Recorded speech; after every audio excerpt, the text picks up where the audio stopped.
So this city council member in Chicago, he wants pay hikes for Uber and Lyft drivers, right? And that's probably the people that you have to turn to at the end of the day, because the companies are not doing anything. So go to council members, go to the legislators and put relentless pressure on these individuals. Roderick Sawyer's proposed ordinance would stop ride-hailing firms from making record profits while drivers barely make ends meet. They need a decent increase. They feel like they're getting shafted, Sawyer said. And he's right? So more council members need to step in. Uber and Lyft drivers could be in for a big pay hike at riders' expense if the city council's former Black Caucus chairman has his way.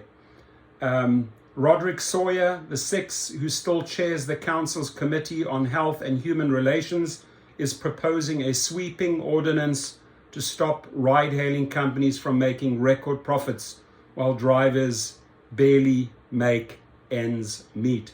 They need a decent increase. They feel like they're getting shafted, right? That's a lot of you have expressed that you feel like you're getting shafted, you're not being heard, you're being disrespected. The companies are just using you, especially during the pandemic, and we need to fight back. We need to push back, right?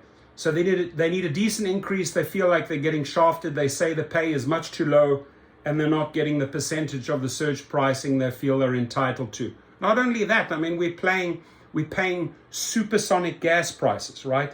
With Russia messing around over there and being one of the largest oil producers. I mean, barrel of oil has gone to $99, right? With this whole Russia-Ukraine BS stuff going on. We're paying too much gas. Gas prices are going up and up, and the companies are not taking that into consideration. Sawyer acknowledged consumers already squeezed by inflation will pay the price for putting more money in the drivers' pockets. But even with these changes, Uber and Lyft prices would still be affordable if we can rein in the surge pricing to 150% of the regular price. We want to cap it at that. They have surge prices that go 3 and 4 times the normal ride rate. I know that because I've paid that. So he himself has paid that, but he also knows that that money doesn't get passed on to the driver, right? The ordinance Sawyer plans to introduce at Wednesday's City Council meeting would require that drivers get paid at least $5 per trip, regardless of any other pricing guidelines in effect. The ordinance outlines those guidelines and other changes too among them. There's some really important changes here, and you could literally, I'll put the link that you could cut and paste these changes and suggest them to your city council, right? Because, you know, they're on the right track here, but we got to put it on steroids. We got to do this for Miami. We got to do this for San Antonio, Dallas, Austin, Houston, Salt Lake City, St. George, New York, Albuquerque, you name it. You got to get all of these councilmen and councilwomen involved. So the initial per minute rate would be 30 cents with automatic annual increases tied to consumer price index beginning July the 1st. It should be more than that, but I like the fact that it's tied to the consumer price index. So as that goes up, you know, your pay should go up. Companies would have to pay drivers at least the equivalent of the base rate of $2 multiplied by the per mile rate. The initial per mile rate would be $1.20 with annual increases tied to the cost of living. Thank you very much. Amen. Uber and Lyft and other transportation network providers would be prohibited from remitting to their drivers any less than 80% of compensation for service charged to the customer. Very good. 80-20 split. Listen, this guy's got it. This guy is dialed in. So hooray for Mr. Sawyer here. Companies could not retain any portion of any incentive or gratuity earned or fee paid by passenger for canceling an accepted ride, or any portion of any incentive or gratuity earned or free paid by a passenger or free fee paid by passenger for canceling an accepted ride. Transportation network providers couldn't raise their regular fare rates on file with the city more than once a month. Surge pricing based on the demand for services and availability of drivers would still be allowed. Passengers would be required to verify. Amen. They're listening. These guys are listening. Passengers would be required to verify their identity on the Uber and Lyft app. Amen. Huge thank you. I'm going to tweet this guy. Why don't you all take this article, cut and paste it, and tweet it? Right? I'm gonna do it. I'm gonna do a tweet, and I'm gonna find this dude's name, and I'm gonna say thank you, thank you, thank you. Right? Because he gets it. A public chauffeur assistance fund would be established for the sole purpose of promoting the safety of licensees. Funds would be generated by a new tax of $1 per month per taxi cab plus 1 cent per trip. The money would be used to provide assistance with maintenance payments, including contracting for one or more locations throughout the city where transportation network vehicles and taxi cabs may receive city subsidized routine maintenance and minor reports. Drivers could also receive direct grants of safety equipment. Thank you.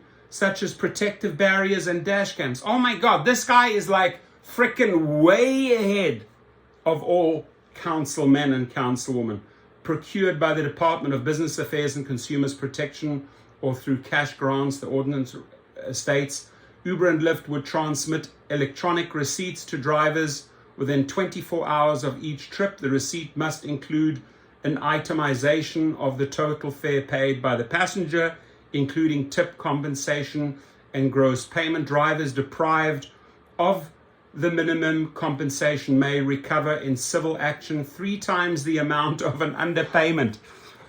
Oh my Lord. This guy, I like this guy because this is really everything I believe and preach in the channel. Here it is, right? I mean, his penalties are high. You mess around, you pay 3 times. He's not messing around, this guy. You guys literally need to cut and paste this. We need to make another video just on these bullet points and get them across. Tweet these bullet points, go to this link, cut and paste and tweet these to your councilmen, right? Find out who they are. Find out, they all have a Twitter account, you know. A system for adjudicating appeals of drivers' suspensions would be established. Thank you, right? You can't just have a rider come up with some BS complaint and the driver's off the platform. So what they would put in place is a system for appeals for drivers, just like we're doing at Gig Rocket, right? We're getting we're representing you and sending that to the legal department and appealing the BS, right? So I would welcome something like this, which is basically a duplication of what we're doing on gigrocket.com. Sawyer proposed the appeals process in response to a driver who claimed he was slapped with an automatic suspension of being falsely accused by a passenger of driving drunk. He said he's never had alcohol in his life, Sawyer said, right? And a blood test would prove that. The rider was just mad because he didn't get to where he wanted to go fast enough. And without even asking the driver, they just pulled him off the app. I mean, this guy, listen, I'm actually going to find his Twitter account and put it underneath. Send him a message. This guy has nailed all the points for us. Thank you, and thank you again, Mr. City Council Member, Mr. Roderick Sawyer. It's like a god to these Chicago gig people. Have a great day, everyone. Be safe.